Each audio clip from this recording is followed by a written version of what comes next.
आज की जो ये कहानी है वो मनीषा जी के साथ घटी घटना है।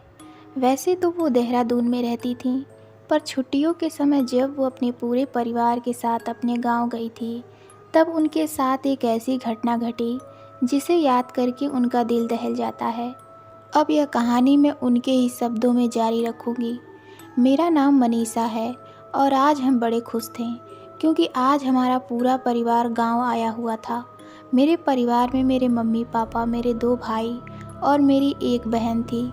आज पूरा दिन हम भाई बहन पूरे गांव में और खेतों में घूमते रहे।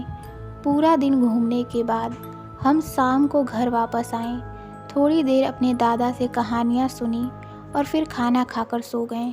लगभग रात के 12 ही बजे होंगे, तभी मुझे किसी बच्चे के खेलने की आवाज़ आई। आवाज़ को नज़रअंदाज करके मैंने दूसरी ओर करवट बदल ली। मेरे करवट बदलते ही किसी बच्चे की मेरे चारों ओर भागने की आवाज़ आने लगी, जैसे कोई मेरे चारों ओर चक्कर लगा रहा हो। मैंने सोचा मेरा छोटा भाई होगा या मेरी चाची के बच्चे होंगे और मुझे परेशान करने के लिए मेरा चक्कर लगा रहे होंगे। मैंने उस बच्चे को डांटने के लिए जैसे ही आँख खोली और उस बच्चे का चेहरा देखा तो मेरे हाथ पैर डर के मारे कांपने लगे, क्योंकि उस बच्चे का चेहरा पूरा सफ़ेद और जगह जगह से फटा हुआ था। यह देखकर मेरे दिल की धड़कन अपने दुगनी रफ्तार से चलने लगी और वो बच्चा मेरे चारों ओर घूम घूम कर अपने दोनों हाथों से धक्का दे रहा था। तभी पता नहीं मुझे क्या होने लगा कि मैं ज़ोर ज़ोर से रोने लगी। मेरी रोने की आवाज़ सुनकर घर में सब कोई जग गए थे और मेरे पास आकर मुझसे पूछने लगे कि मैं रो क्यों रही हूँ, पर पता नहीं उस समय मैं कुछ बोल क्यों नहीं पा रही थी।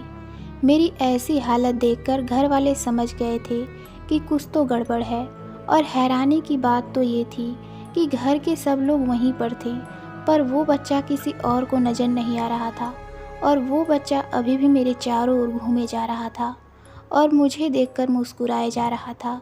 मेरी ऐसी हालत देखकर मेरी मम्मी मुझे घर में ही बने मंदिर में लेकर गईं और मंदिर में जाते ही मेरा रोना अपने आप रुक गया था और वो बच्चा भी पता नहीं कहाँ गायब हो गया था। कुछ देर मंदिर में ही रुकने के बाद मम्मी मुझे वापस से मेरे बिस्तर पर लेकर आ गईं और बिस्तर में आते ही वो बच्चा फिर से मेरे सामने आ गया था और उसने फिर से मेरे चारों ओर चक्कर लगाना शुरू कर दिया था। जैसे ही उसने चक्कर लगाना शुरू किया, उसके कुछ समय बाद से मैं अपने आप फिर से रोने लगी थी। पता नहीं क्यों उस समय मैं किसी को कुछ क्यों नहीं बता पा रही थी। मुझे समझ नहीं आ रहा था कि यह बच्चा किसी और को क्यों नहीं दिख रहा है। मेरे घर वाले भी कुछ समझ नहीं पा रहे थे कि मेरे साथ क्या हो रहा है, और वो बच्चा अभी भी बार बार मेरे चक्कर लगाकर मुझे धक्का दे रहा था। एक तो उसका चेहरा इतना भयानक था कि किसी को भी डरा दे, ऊपर से उसका बस मुझे ही डराना मेरे डर को और बढ़ा रहा था। तभी मेरी मम्मी ने मेरे पापा से मुझे नानी के घर छोड़ने को कहा। अब मेरे पापा मुझे नानी के यहाँ छोड़ने जाने लगे और वो बच्चा तब तक मेरे साथ था जब तक हम घर से बाहर नहीं निकल गए, और घर से निकलते ही वो बच्चा भी गायब हो गया था। उस रात नानी के यहाँ रहने के बाद अगले दिन जब मेरे दादा एक बाबा के पास गए तो उन्होंने बताया कि उस जगह से बिस्तर हटा दो, फिर वो बच्चे की आत्मा किसी को परेशान नहीं करेगी। बस उस जगह पर बिस्तर कभी मत लगाना।